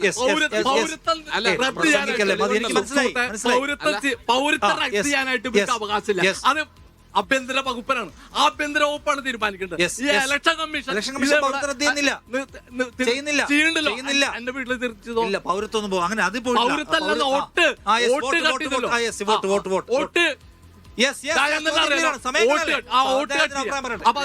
ചില പ്രശ്നം എന്താന്ന് വെച്ചാൽ, ഏറ്റവും ഒടുവിൽ രാഹുൽ ഗാന്ധി നടത്തിയ വോട്ട് ചോരി പത്രസമ്മേളനത്തിൽ നമ്മുടെ ഇവിടുത്തെ ശ്രീ ഗോപാലകൃഷ്ണൻ BJP നേതാവ് പറഞ്ഞ കാര്യം പറഞ്ഞു. ജയിക്കാൻ വേണ്ടി ഞങ്ങൾ കാശ്മീരിൽ നിന്നായാലും ആളുകളെ കൊണ്ടുവന്ന് വോട്ട് ജയിക്കും. നിങ്ങൾ കേൾക്കൂ എന്ന് പറഞ്ഞപ്പോ തന്നെ അവരുടെ ആറ്റിറ്റ്യൂഡ് നമുക്കറിയാം. കഴിഞ്ഞ തെരഞ്ഞെടുപ്പിൽ പൂങ്കുന്നം വാർഡില് അവര് പുറത്തുനിന്ന് ധാരാളം ആളുകളെ കൊണ്ടുവന്ന് വോട്ട് ചേർത്ത് അവിടെ വോട്ട് ചെയ്യാൻ വന്നപ്പോൾ വലിയ ബഹളം ഉണ്ടായി. 2 കൂട്ടരും ബഹളം ഉണ്ടാക്കി. ഒടുവിൽ കളക്ടർ വന്നിട്ട് എന്താ പറഞ്ഞത്? വോട്ടർ പട്ടികയിൽ പേര് വന്ന സ്ഥിതിക്ക് വോട്ട് ചെയ്യിക്കാതിരിക്കാൻ പറ്റില്ല എന്നല്ലേ പറഞ്ഞത്. ആ വാദത്തിന് മുമ്പിൽ മുന്നണികൾക്ക് മടങ്ങിപ്പോകേണ്ടി വന്നു. ഇതിൽ ചെയ്യേണ്ടത് എന്താണെന്ന് വെച്ചാൽ, വോട്ട് ചേർക്കുന്ന സമയത്ത് മുന്നണികൾ പരമാവധി ജാഗ്രത പുലർത്തുകയും ഇത്തരത്തിൽ വ്യാജ വോട്ടുകൾ ചേർക്കുന്നുണ്ടെങ്കിൽ അത് തടയാനുള്ള ഒരു ശ്രമം മുന്നണികളുടെ ഭാഗത്തുനിന്ന് ക്രിയാത്മകമായി ഉണ്ടാവുകയും ചെയ്യുക എന്നത് മാത്രമാണ് ഇതിനകത്ത് പോംവഴി. നമ്മൾ മനസ്സിലാക്കേണ്ട ഒരു കാര്യം, ഇതിനകത്ത് സംവിധാനങ്ങൾ മുഴുവനും BJP-ക്ക് അനുകൂലമാണ്. ആ സംവിധാനങ്ങൾ അവർ വളരെ സമർത്ഥമായിട്ട് ഉപയോഗിച്ച് തെരഞ്ഞെടുപ്പ് കേസും കൊണ്ട് ചെന്നിട്ട് കാര്യമില്ല. ഈ ഇലക്ഷൻ്റെ കാര്യത്തിൽ ഒരു പ്രത്യേകതയുണ്ട്. നമ്മൾ ഇലക്ഷൻ കഴിഞ്ഞിട്ട് ഈ പറഞ്ഞ കാര്യങ്ങൾ കൊണ്ട് കോടതി ചെന്നാൽ എപ്പോഴും നമുക്ക് അനുകൂലമായ ഒരു കാര്യം. എത്ര കേസ് ഇപ്പോൾ പല കാര്യങ്ങളുടെ പേരിൽ കോൺഗ്രസ് കൊടുത്തു, അല്ലെങ്കിൽ ഇന്ത്യ മുന്നണി കൊടുത്തു, ഏതെങ്കിലും കേസിൽ സുപ്രീം കോടതിയിൽ നിന്ന് അനുകൂലമായൊരു സമീപനം വരുന്നുണ്ടോ? പ്രത്യേകിച്ച് ഇലക്ഷൻ കമ്മീഷൻ എന്ന് പറയുന്ന ഒരു ഭരണഘടനാ സമിതിയാണ്. അതിന് സുപ്രീം കോടതിയെ പോലെ തന്നെ അതിൻ്റെ ഒരു എന്താ പറയുക സെപ്പറേറ്റ് എൻറ്റിറ്റി ഉണ്ട്. അതിന് അതിൻ്റേതായ തനിയെ ഉള്ളൊരു അസ്തിത്വമുണ്ട്. അതിനെ അങ്ങനെ മുഴുവനായിട്ട് ചോദ്യം ചെയ്യാൻ സുപ്രീം കോടതിക്ക് പോലും പറ്റില്ല എന്നുള്ള വസ്തുത നമ്മൾ മനസ്സിലാക്കണം. ഇവിടെ ജനങ്ങളുടെ ജാഗ്രതയാണ് ഏറ്റവും പ്രധാനം. ഇപ്പോൾ കോഴിക്കോട് VM വിനുവിന് മത്സരിക്കാനായിട്ട് കോൺഗ്രസ് മുന്നോട്ട് വെച്ചു മേയർ സ്ഥാനാർത്ഥി. വോട്ടർ പട്ടികയിൽ അദ്ദേഹത്തിൻ്റെ പേരുണ്ടോ എന്ന് പോലും അവിടെ ഒരു പരിശോധന നടന്നില്ല. നേരെ മറിച്ച് തിരുവനന്തപുരത്ത് അർഹതയുള്ള ആ പെൺകുട്ടിയെ, ആ KCUവിൻ്റെ നേതാവിനെ പുറത്താക്കാൻ CPM ശ്രമിച്ചു, വൈഷ്ണയെ പുറത്താക്കാൻ ശ്രമിച്ചു. അവിടെ എന്താ ചെയ്തത്? കേൾക്കൂ. അപ്പൊ അത് നടന്നു. ആ ഒരു തട്ടിലുള്ള ഇലക്ഷൻ ഓഫീസർ അവരെ പുറത്താക്കി. പക്ഷെ കോടതി ഇടപെട്ടു. ഒടുവിൽ സംസ്ഥാന ഇലക്ഷൻ ഓഫീസർ ഇടപെട്ടു, അവർക്ക് വോട്ടവകാശം പുനഃസ്ഥാപിച്ചു കൊടുത്തു. അപ്പോൾ ഇത് നമ്മൾ കാണേണ്ട കാഴ്ചയാണ്. ഏറ്റവും പ്രധാനം, ജനാധിപത്യം എന്ന് പറയുന്നത് ജാഗ്രതയുടെ ഒരു സംവിധാനമാണ്. അതാണ് അതിന്റെ ആത്യന്തികം. രാഷ്ട്രീയ പാർട്ടികൾ സവിശേഷമായ ജാഗ്രത വേണമെന്നാണ്. ഞാനൊരു തത്സമയ പരിപാടിയിലേക്ക് ഒരു ചെറിയ ബ്രേക്ക് എടുത്ത് വേഗം തിരിച്ചു വരാം ഇതിലേക്ക് വളരെ പെട്ടെന്ന്. വീണ്ടും സ്വാഗതം തൃശ്ശൂർ കോർപ്പറേഷനിലേക്ക്. നമ്മൾ തത്സമയ സംവാദ പരിപാടിയിലേക്ക് എല്ലാവരും ഒരിക്കൽ കൂടി സ്വാഗതം ചെയ്യുന്നു. എന്തൊക്കെ വിഷയങ്ങളാണ് തൃശ്ശൂരിലെ കോർപ്പറേഷൻ തെരഞ്ഞെടുപ്പിൽ പ്രധാനമായും ഉയർന്നു വരുന്നത് എന്നതിനെ കുറിച്ചാണ് നമ്മൾ സംസാരിക്കുന്നത്. ഞാൻ വീണ്ടും ഈ വോട്ടേഴ്സിന്റെ ക്വസ്റ്റ്യൻസിലേക്ക് പോവുകയാണ്. എല്ലാവർക്കും നമസ്കാരം. ഞാൻ ഒരു ആം ആദ്മി പ്രവർത്തകയാണ്. ഇവിടെ ഞാനൊരു ദേശീയ പാർട്ടിയെ മാത്രമേ കാണുന്നുള്ളൂ. 3 ദേശീയ പാർട്ടികളോടെ മത്സരിക്കുന്നുണ്ട്. അതിൽ 2 ദേശീയ പാർട്ടികളും ഇല്ല. ഞാനൊരു ദേശീയ പാർട്ടിയുടെ വക്താവ് എന്ന നിലയ്ക്കും കൂടിയാണ് ഞാനിവിടെ സംസാരിക്കുന്നത്. എനിവേ, ഞാൻ പറയാവുന്നത് ഇദ്ദേഹം പറഞ്ഞു, അദ്ദേഹം സംസാരിക്കുമ്പോൾ ഇടയ്ക്ക് കയറി സംസാരിക്കുന്നത് നുണ പറയുന്നത് കൊണ്ടാണെന്ന്. ഇദ്ദേഹം സംസാരിക്കുന്നതിന് മുമ്പ് ഇദ്ദേഹം സംസാരിച്ചത് മുഴുവൻ 90% നുണയായിരുന്നു എന്ന് ഇവിടെ ഇരിക്കുന്ന ഭൂരിഭാഗം ആൾക്കാർക്കും അറിയാം. അതിന്റെ ഉദാഹരണം ഞാൻ പറയാം. 5 കിലോമീറ്റർ ദൂരമെങ്കിലും നിങ്ങൾക്ക് കുണ്ടും കുഴിയില്ലാത്ത ഒരു റോഡിലൂടെ ഈ തൃശ്ശൂർ കോർപ്പറേഷൻ പരിധിയിൽ യാത്ര ചെയ്യാൻ സാധിക്കുമോ എന്നതാണ് എന്റെ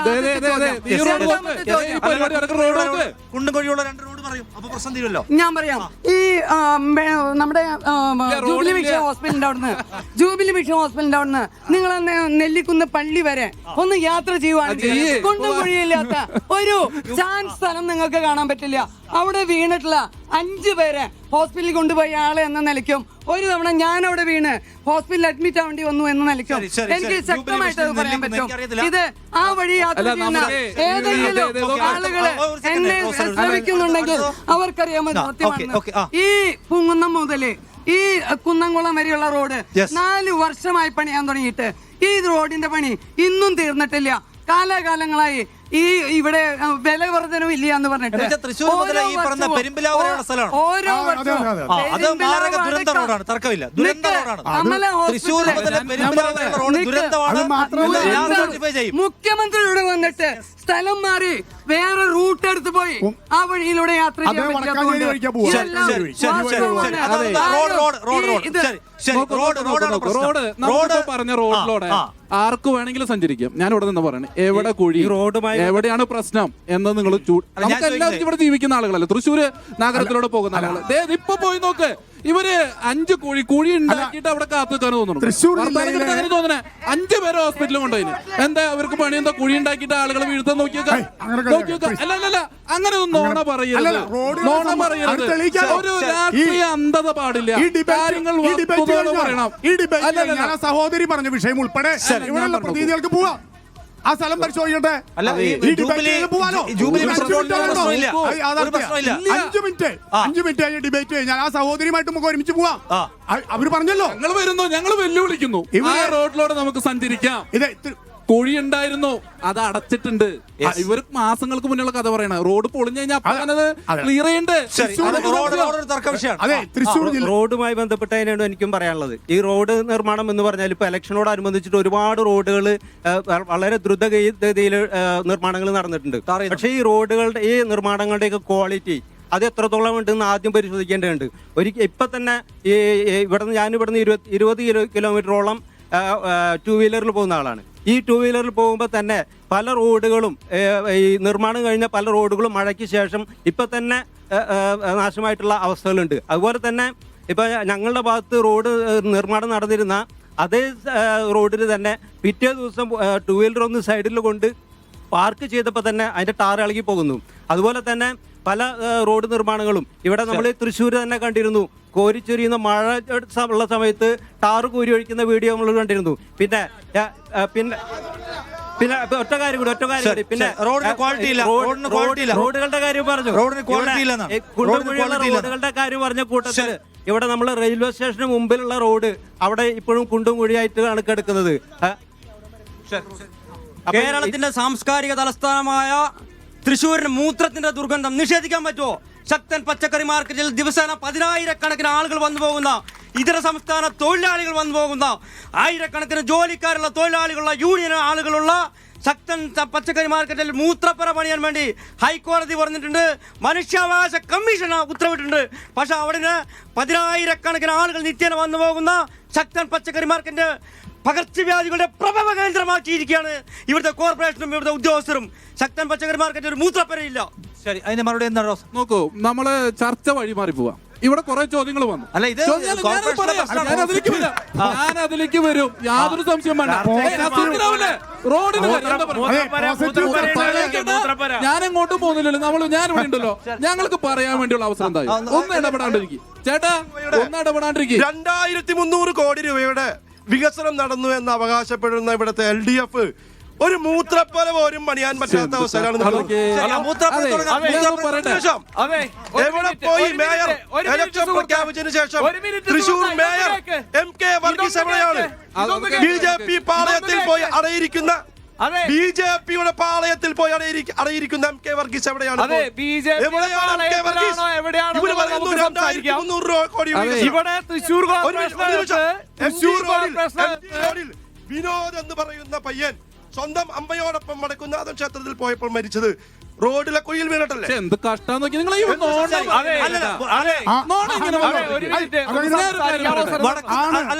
ഈ മാർക്കറ്റിലെ മൂത്രപ്പുരയുണ്ട്. മാർക്കറ്റിൽ പോയവർക്ക് മൂത്രപ്പുര കാണിച്ചു കൊടുക്കാം. ഇപ്പോഴൊന്ന് പോണം, നമുക്ക് മൂത്രപ്പുര കാണിച്ചു കൊടുക്കണം. പുതിയ കോർപ്പറേഷന്റെ നേതൃത്വത്തില് 82 ലക്ഷം രൂപയ്ക്ക് പണിത മൂത്രപ്പുര ഇവിടെ ഉണ്ട്.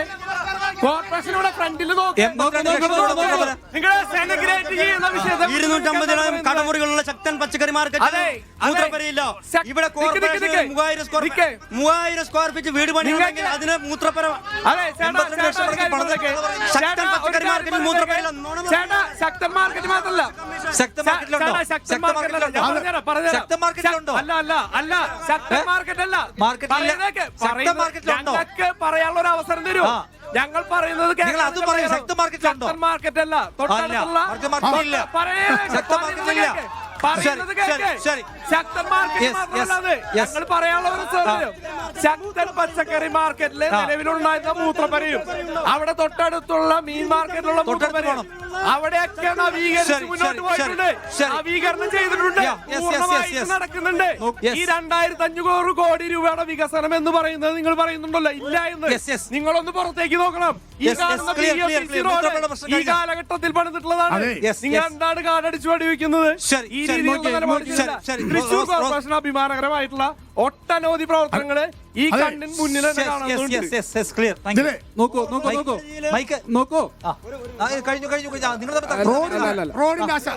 ഈ പണിത റോഡിന്റെ അശാസ്ത്രീയത. ഞാൻ ഇപ്പൊ കുറുപ്പ റോഡ് വഴിക്കാണ് വാഹനത്തിലൂടെ വന്നത്. ആ കുറുപ്പ റോഡിന്റെ 2 സൈഡ് അശാസ്ത്രീയമായി വാഹനം ഇങ്ങനെ തെന്നിയാൽ വളരെ വളരെ ഡിസ്റ്റൻസിലാണ് റോഡും ആ താഴത്തെ പ്രദേശങ്ങളും തമ്മിൽ വളരെ വിട്ടുണ്ട്.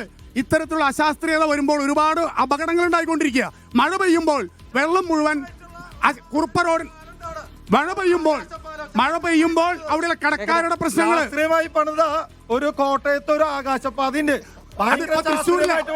തൃശ്ശൂർ കോർപ്പറേഷൻ വിഷയം ചർച്ച ചെയ്യുമ്പോൾ കോർപ്പറേഷൻ വിഷയം ചർച്ച ചെയ്യാം.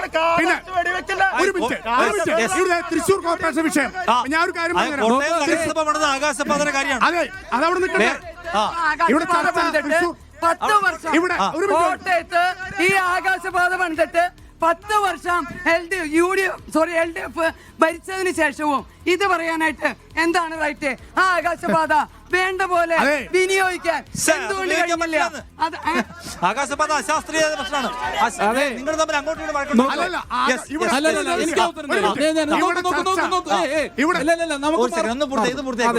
ഇവിടെ രാഷ്ട്രീയ അന്ധത ബാധിച്ച കുറെ ആളുകൾ വന്നിരിക്കുന്നുണ്ട്. കാപട്യം നിറഞ്ഞ നുണകളെ പറഞ്ഞുകൊണ്ടിരിക്കുന്നു. ഞങ്ങൾ ഇവിടെ വെല്ലുവിളിക്കുന്നു. നിങ്ങൾ റോഡുകൾ നമുക്ക് കൂട്ടായി പരിശോധിക്കാം. ഇത് കുറെ ആളുകൾ കേൾക്കുന്നുള്ളൂ. തൃശ്ശൂർ നഗരത്തിൽ ജീവിക്കുന്ന മനുഷ്യർ കേൾക്കുന്നുണ്ടല്ലോ. അവർക്കറിയാം ഇതിന്റെ സത്യാവസ്ഥ. ഇവിടെ ഈ പറഞ്ഞ ടോയ്ലറ്റ് സംവിധാനം ഇല്ലാതെ പറഞ്ഞു. തൃശ്ശൂർ ശക്തൻ മാർക്കറ്റ് കണ്ടിട്ടുണ്ടെങ്കിൽ കാണുന്ന ആളുകൾക്ക്, അറിയുന്ന ആളുകൾക്ക് അതിന്റെ അറിയാം. മീൻ മാർക്കറ്റ് ഉണ്ട്, ഇപ്പുറത്ത് മാർക്കറ്റ് ഉണ്ട്. ഇതിനെല്ലാം ഉൾക്കൊള്ളിച്ചുകൊണ്ട് ഏറ്റവും കൂടുതൽ ആളുകൾ വരുന്നൊരു കേന്ദ്ര, എല്ലാവരെയും പരിഗണിച്ചുകൊണ്ട് എല്ലാവരും ഉൾക്കൊള്ളിച്ചുകൊണ്ട് അത്യാധുനിക സൗകര്യങ്ങളോടെയുള്ള ഒരു ടോയ്ലറ്റ് കോംപ്ലക്സ് അവിടെ ഉണ്ട്. ആ പറയുന്ന അദ്ദേഹത്തിന് അവിടെയല്ല ജീവിക്കും. തൃശ്ശൂർക്കാരനെല്ലാം തോന്നുന്നു. എന്ത് വേണമെങ്കിലും പറഞ്ഞോട്ടെ, ഞാൻ നോക്കട്ടെ. എനിക്ക് സുഹൃത്തെ ഇങ്ങോട്ട് തായോ, സുഹൃത്തും ഇങ്ങോട്ട് തായോ, കാണിച്ചോ. ഇത് എന്ത് കടലാസ് വേണമെങ്കിലും ആയിക്കോട്ടെ. ഇപ്പൊ നമ്മുടെ അനുഭവമാണ് അവിടേക്ക് പോവാന്. ഒന്നും വേണ്ട, ഈ കടലാസം വേണ്ട, ഒന്നും വേണ്ട. നമുക്ക് അങ്ങോട്ട് പോവാം. രണ്ടാമത്തെ കാര്യമുണ്ട്. ഇവിടുന്ന് വിഷയങ്ങളിൽ നിന്ന് വഴി മാറിപ്പോയി. വായിച്ചോ, എന്ത് വേണമെങ്കിലും വായിച്ചോ നിങ്ങൾ. ഒരു സെക്കൻഡ് ഇതിലെന്താ എഴുതിയിരിക്കുന്നത്? പരാതിയും റിപ്പോർട്ടും കമ്മീഷൻ പരിശോധിച്ചു. അടിയന്തര പ്രാധാന്യം നൽകി ടോയ്ലറ്റ് നിർമ്മിക്കുന്നതിനുള്ള നടപടി കോർപ്പറേഷൻ സ്വീകരിച്ചു വരുന്നതായി കമ്മീഷന് ബോധ്യമായിട്ടുണ്ടെന്നാണ് അല്ലേ?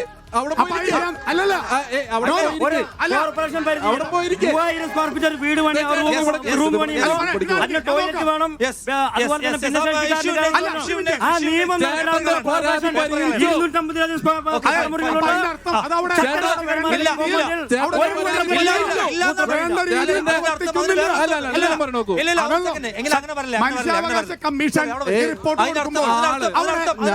രീതിയിൽ പ്രവർത്തിക്കുന്നില്ല.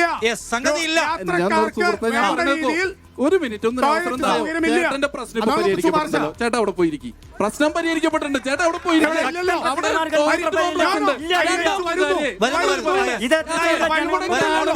നിങ്ങൾ ചൂരൽമലയിൽ വെച്ച് കൊടുക്കാൻ പറഞ്ഞ വീട് പോലെയല്ല വികസനം. എവിടെ ചൂരൽമലയിലെ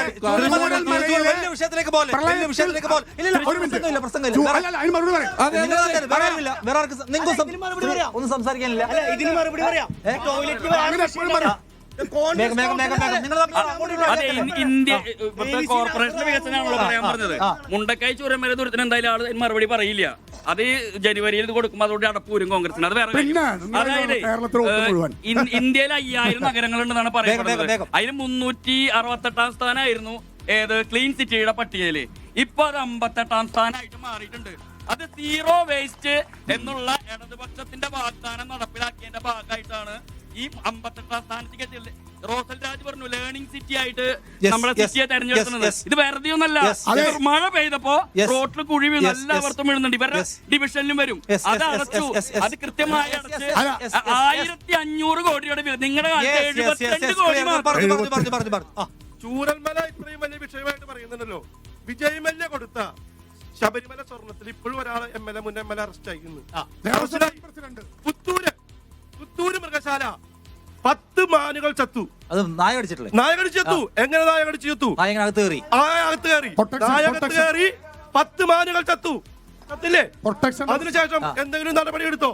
ഇവരെ ഇലക്ഷൻ ഡിക്ലെയർ തൊട്ട് മുമ്പ് തലേ ദിവസം മുഖ്യമന്ത്രി ഉൾപ്പെടെ അവിടുത്തെ കെ രാജൻ ഉൾപ്പെടെ എല്ലാവരും വളരെ ആഘോഷപൂർവ്വം കാശ് മുടക്കി വലിയ രീതിയിൽ ഉദ്ഘാടനം നടത്തി. അടിസ്ഥാന സൗകര്യങ്ങൾ പോലും ഒരു മൃഗങ്ങളില്ലാന്ന് പറഞ്ഞ ആൾക്കാർ അടിസ്ഥാന മൃഗങ്ങളുടെ പേര് പറഞ്ഞു വന്നിരിക്കുക. അടിസ്ഥാന സൗകര്യങ്ങൾ പോലും ഇല്ലാതെ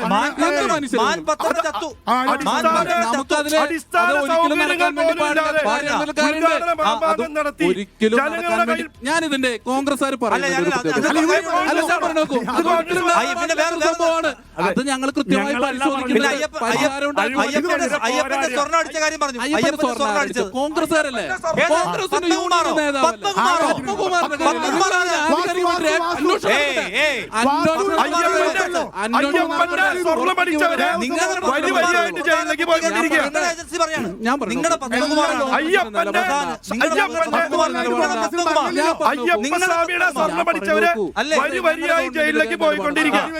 തെറ്റ് ചെയ്താലും അത് എത്ര വലിയ ഉന്നതനായാലും ഞങ്ങൾ നടപടിയെടുക്കും. തെറ്റ് ചെയ്തിട്ടുണ്ടെങ്കിൽ അതിന് അന്വേഷിക്കാൻ വേണ്ടി പറ്റിയ ഒരു സംവിധാനം ഞങ്ങൾക്കുണ്ട്.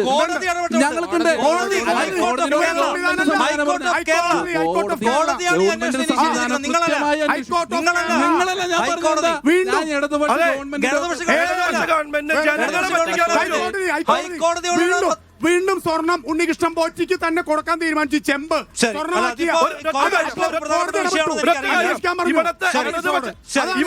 ഇവരെന്തടപെട്ടു കട്ടുകൊണ്ടിരിക്കുകയാണ്. കോൺഗ്രസ് അങ്ങനെയൊന്നും പറയുന്ന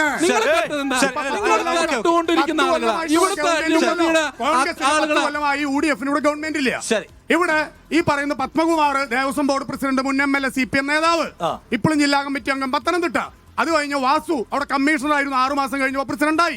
വാസു ഉള്ള സമയത്താണ് ഈ സ്വർണം ചെമ്പാന്ന് എഴുതിച്ചത്. അതൊക്കെ അയാളും ജയിലിൽ പോയി തിരിച്ചു വന്നു.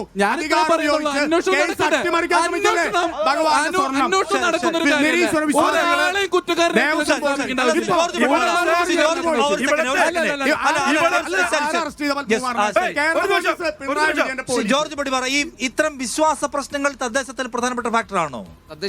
അതായത് മൊത്തത്തിലുള്ള ജനങ്ങളുടെ ഒരു ഫീലിങ്സ് ഉണ്ടല്ലോ, ആ ഒരു വികാരം കുറച്ചൊക്കെ റിഫ്ലക്ട് ചെയ്യും. അതായത് ഒരു നിയമസഭാ തെരഞ്ഞെടുപ്പിലോ ലോക്സഭാ തെരഞ്ഞെടുപ്പിലോ ചർച്ച ചെയ്യപ്പെടുന്ന പോലെ രാഷ്ട്രീയ വിഷയങ്ങൾ മാത്രമല്ല തദ്ദേശ തെരഞ്ഞെടുപ്പിൽ വിലയിരുത്തപ്പെടുക.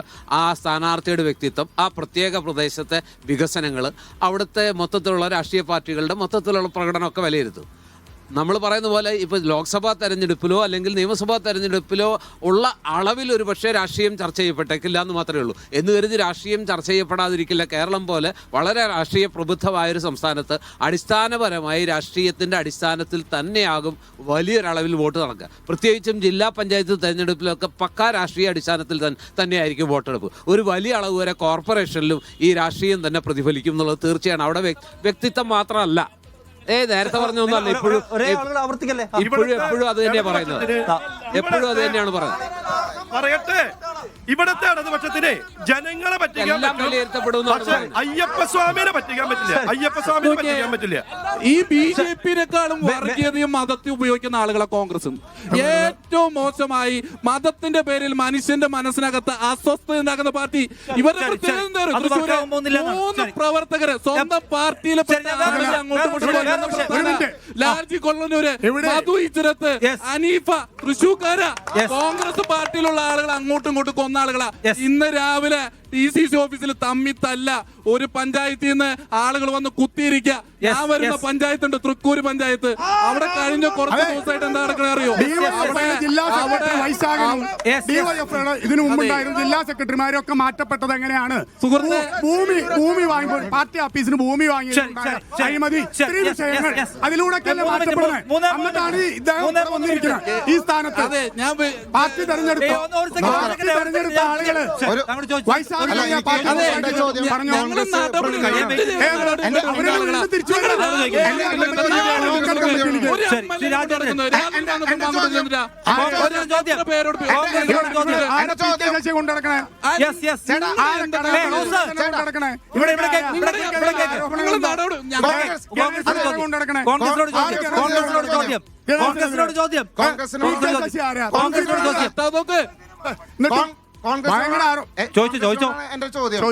ഈ നമ്മുടെ കോർപ്പറേഷൻ തെരഞ്ഞെടുപ്പ് നടക്കാണല്ലോ, സ്ത്രീ സുരക്ഷയെ സംബന്ധിച്ച് കോൺഗ്രസിന്റെയും യൂത്ത് കോൺഗ്രസിന്റെയും അഭിപ്രായം എന്താണ്? നിങ്ങളൊരു സമവായത്തിലെത്തിയോ?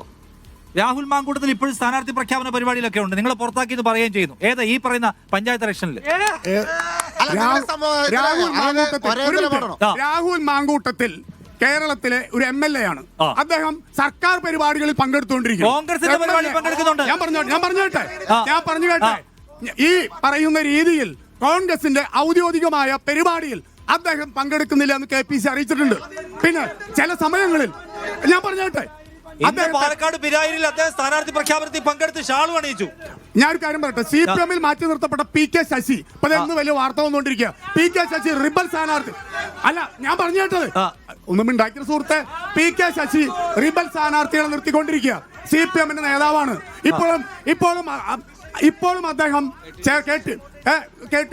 KTDC ചെയർമാനായി തുടരുകയാണ്. അദ്ദേഹം മാർക്സിസ്റ്റ് പാർട്ടിയുടെ നേതാവായി ഇപ്പോഴും തുടരുക.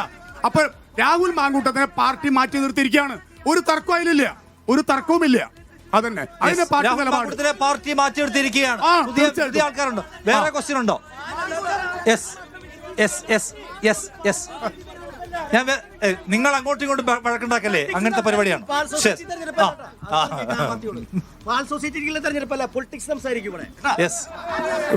ബഹുമാനപ്പെട്ട കോൺഗ്രസിന്റെ പ്രതിനിധിയോടാണ്. തീർച്ചയായിട്ടും എല്ലാ തെരഞ്ഞെടുപ്പുകളും നമ്മൾ ചർച്ച ചെയ്യപ്പെടേണ്ട വിഷയം വികസനം തന്നെയാണ്. നോക്കൂ, 10 വർഷം പൂർത്തീകരിക്കുന്ന ഒരു സംസ്ഥാന ഗവൺമെന്റും അതോടൊപ്പം തന്നെ 10 വർഷം പൂർത്തിയാക്കിയിട്ടുള്ള ഒരു കോർപ്പറേഷന്റെ ഭരണസമിതിക്ക് എതിരായിട്ടാണ് കോൺഗ്രസ് ഇവിടെ മത്സരിക്കുന്നത്. വികസനം സംസാരിച്ചുകൊണ്ട് ഈ തെരഞ്ഞെടുപ്പിനെ നേരിടാൻ നിങ്ങൾ തയ്യാറാവുന്നുണ്ടോ? അതാണ് ആദ്യത്തെ ചോദ്യം. മറ്റൊന്ന്, ഇവിടെ നേരത്തെ സൂചിപ്പിച്ചപ്പോ അദ്ദേഹം ഇവിടെ തീർത്തും ദൗർഭാഗ്യകരമായിട്ടുള്ള ഒരു സംഭവമാണ് ഇവിടെ റോഡിനകത്ത് സംഗതി സൂചിപ്പിച്ചത്. അപ്പോ ആ മരണത്തെ പോലും വോട്ടാക്കാൻ ആവശ്യമായിട്ടുള്ള പ്രവർത്തനങ്ങളായിട്ടാണ് മരണ വ്യാപാരികളായിട്ട് കോൺഗ്രസ്മാരാണ്. കോൺഗ്രസിന്റെ പ്രവർത്തകര് മരണപ്പെട്ടു എന്ന് പറഞ്ഞപ്പോ കയ്യടിക്കാണ് മാനുകൾ ചത്തത്. ഈ മനുഷ്യന്മാരുടെ മരണത്തെ അടക്കം വോട്ടാക്കി മാറ്റാൻ നിങ്ങൾ